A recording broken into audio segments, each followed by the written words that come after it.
August 16, 1977. In a quiet room at Graceland, the king of rock and roll breathed his last. News traveled with lightning speed. Radios cut their music short to deliver the words nobody believed they would ever hear. Across America, anchors stuttered through tears, their voices cracking as they tried to stay professional. In Memphis, fans crowded the gates, wailing, clutching flowers, collapsing in grief. It was as though time itself had stopped. Elvis Presley, the man who had defined an era, the man who made the world believe in rebellion and rhythm, was gone. But the shock wasn't contained to America. In London, cafes turned their televisions outward into the street so passers-by could listen in disbelief. Taxi drivers pulled over to wipe their eyes. Across the Atlantic, the grief was as heavy as the Mississippi air that clung to Graceland that morning. Elvis wasn't just an American hero, he was a global myth. And yet, while the world mourned, another voice, gritty, raw, and unmistakably British, was echoing across concert halls.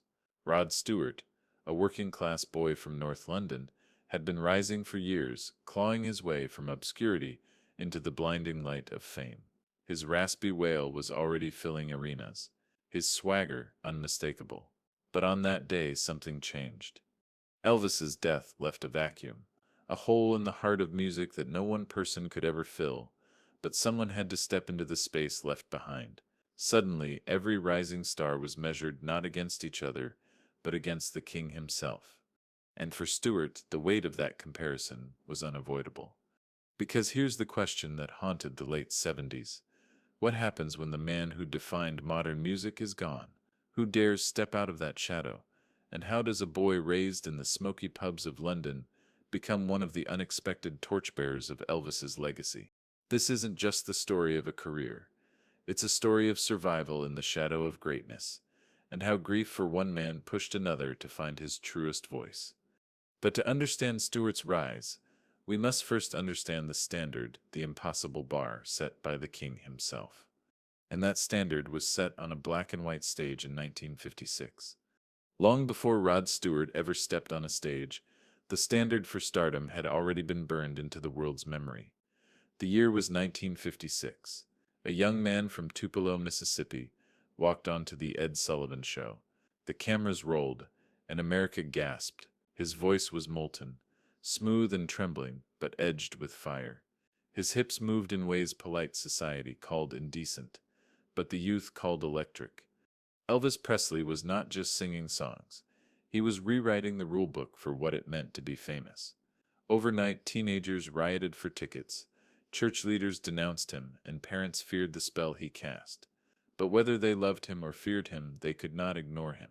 Elvis had set a new template, a blueprint for what it meant to be a star in the modern world: charisma, danger, vulnerability, and above all, authenticity. And across the ocean, in a small North London flat, a boy named Roderick David Stewart was watching. Rod Stewart was born in 1945, the youngest of 5 children in a Scottish family that struggled to make ends meet. His childhood was not filled with the glamour of stage lights, but with the muddy pitches of neighborhood football games. He dreamed of playing professionally, even trained with Brentford Football Club. But when the matches ended, when the whistle blew, Rod would return home to something far more intoxicating than football: American records. He would listen for hours, letting the raw sound of Chuck Berry, Little Richard, and above all, Elvis Presley seep into his bones. That was the moment music became more than entertainment. It became possibility. Years later, Stewart would admit it plainly. Elvis had the best white voice ever. Those words weren't just praise. They were confession. Rod was acknowledging the voice that shaped his own. Because Elvis wasn't just a singer, he was a cultural earthquake. His influence spread like shockwaves across the globe, and Rod Stewart, like millions of other young dreamers, was caught in that quake. But while the king had blazed the trail, following in his footsteps wasn't simple. Elvis had raised the bar to impossible heights. Every aspiring singer in the 1960s faced the same question: how do you honor the king without becoming a copy? How do you stand out when the standard has already been set in fire? For Stewart, that question would define the first painful, uncertain years of his career. The stage was waiting. His voice was unformed. His future was a gamble. And as the world kept asking for the next Elvis, Rod Stewart would soon discover that to survive, he couldn't just walk in the king's shadow, he had to fight his way out of it. But fighting his way out came with rejection, humiliation, and nights spent singing to strangers on the streets. For Rod Stewart, the path to music was never straightforward. Unlike Elvis, who seemed to ignite the world almost overnight, Stewart's ascent was a struggle paved with rejection, false starts, and long nights wondering if he'd ever be heard. He wasn't set born with a voice that fit neatly into the pop charts of the 1960s. That raspy, whiskey-soaked tone, the very sound that would one day make him unforgettable, was, at first, a liability. Audition after audition, the feedback was the same. Too rough, too raw, too unpolished. So Rod did what desperate young artists often do. He sang wherever he could, train stations, pubs, street corners. Sometimes he'd busk with nothing but a harmonica, hoping a few coins would clatter into the case at his feet. London wasn't kind to dreamers, and yet Stewart refused to let the rejection silence him. Still, in those days, Elvis loomed like a ghost. Every record executive, every club owner, every fan still compared new singers to the king. Was this kid too close to Presley's swagger or too far from it? Was he following the formula or rebelling against it? For Stewart, the comparisons were suffocating. But something began to change when he joined forces with the Jeff Beck group. Suddenly that roughness in his voice, the very thing that had been dismissed as weakness, became his strength. Backed by Beck's fiery guitar, Stewart's raspy howl cut through the noise. It wasn't smooth, it wasn't polite, it was raw power. Critics called it the British answer to American rock, a sound that pushed boundaries instead of copying them. From there, the Faces took him further. With their ragged energy and chaotic stage presence, Stewart finally found the perfect backdrop for his voice. These weren't polished pop performances. They were messy, loud, and alive, proof that authenticity mattered more than perfection. Yet even as he rose, Elvis's presence lingered. Stewart didn't try to imitate him. He knew he never could. Instead, he blended influences, American rock, Scottish folk, and the soul records he devoured as a teenager. The result was something unique, something undeniably his. Songs like Maggie May weren't echoes of Presley. They were proof that Rod had carved his own path. Still, the question haunted him, and everyone watching: could anyone truly escape Elvis's influence? Or was every voice, no matter how distinct, still carrying the king's shadow within it? Stewart's career seemed to offer an answer. He wasn't erasing Elvis's blueprint. He was bending it, reshaping it, and in doing so, keeping it alive in a new form. His grit, his swagger, his refusal to play it safe, all of it echoed Presley, even as Stewart made it his own. By the mid-1970s, Stewart had finally broken free from obscurity. He was a star in his own right. But freedom is never permanent in music. Because in 1977, when the unthinkable happened, Rod Stewart, like the rest of the world, was forced to reckon with what life would mean without Elvis Presley. And on that August day, grief would not only shake the world, it would change the very course of Stewart's career. August 16, 1977. The news that Elvis Presley had died spread faster than wildfire. Within hours, the world was united in mourning. Radio stations stopped their programming to play his songs on repeat. Candlelight vigils sprung up in cities from Memphis to London, Paris to Tokyo. Millions wept, not just for a man, but for the end of an era. President Jimmy Carter released a statement that read, "Elvis Presley's death deprives our country of a part of itself." He was unique, irreplaceable. Even politicians, often distant from the world of music, understood the weight of what had been lost.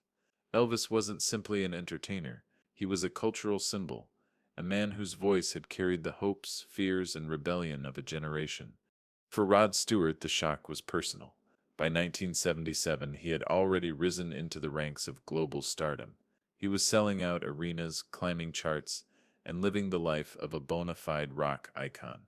And yet, when Presley died, Stewart admitted, "I lost a hero that day." The boy who once huddled around an American record player in North London had just seen his greatest inspiration vanish. But Elvis's death did more than leave Stewart grieving. It changed how audiences looked at him. With the king gone, fans began searching for anyone who could carry the torch forward.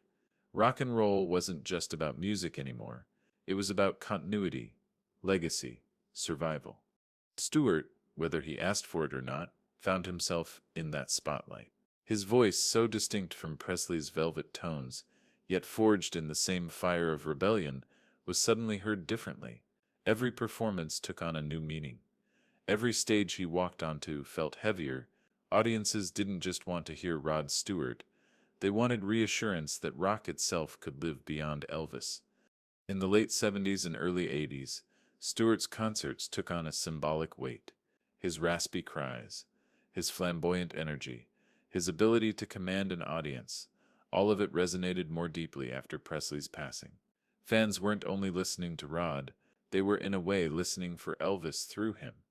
And the truth was, Stewart could never escape that shadow. He didn't try to replace Elvis.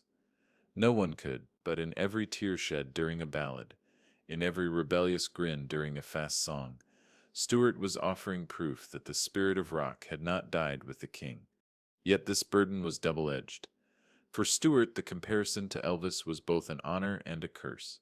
On one hand, it validated his place among legends.